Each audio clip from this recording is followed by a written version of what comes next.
Greetings and welcome to our series of weekly devotionals. This week we're taking a look at a passage in chapters 3 and 4 of the letter of James.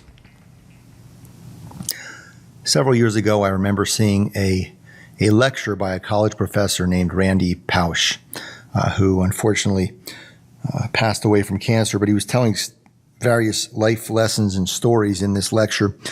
One of them was about his high school football playing days, and he spoke about how hard his football coach was on him and how he used to get frustrated, and he would ask, the coach, "Why are you being so hard on me?" And the coach said something to the effect of,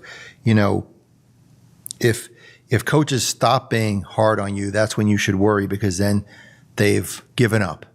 When they're hard on you, it's because they expect more out of you, and they care about you, and they're trying to get the best out of you. So, and he learned the value of discipline. And I have to say that I've often felt the same way about my own kids. That if I'm harder on them, it means I care, and I don't let them do whatever they want. But I try to, give them a sense of structure and discipline because I care. Because I want them to do well.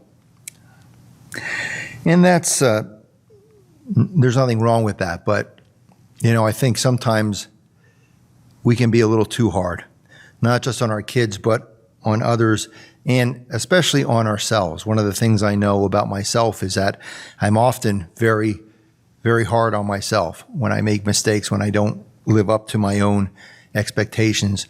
I can be very hard on myself and be filled with insecurities and shame and doubts and guilt. And that is not a very productive way to be. And in our passage, the writer of the letter of James is talking about various ways of living, acting, and trying to act and be guided by the gospel of Jesus Christ. And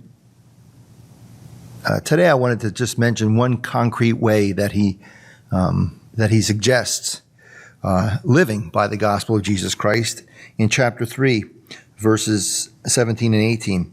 But the wisdom from above is first pure, then peaceable, gentle, willing to yield, full of mercy and good fruits, without a trace of partiality or hypocrisy.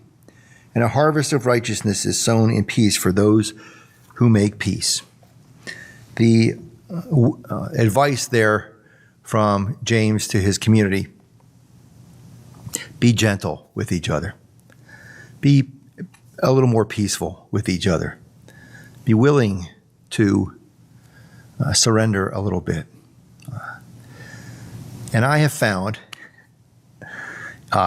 in my relationship with my youngest daughter, at least, we used to butt heads all the time, and I was very hard on her, and I would say this mantra over and over again to my wife that I'm only being hard on her because I care.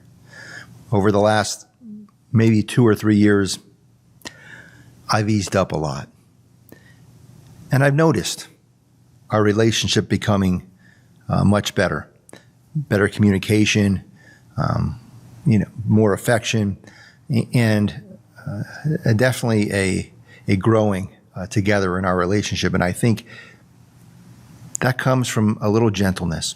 And, certainly I'll probably always be a sort of a stickler for discipline, but I think when it comes to our shared life together,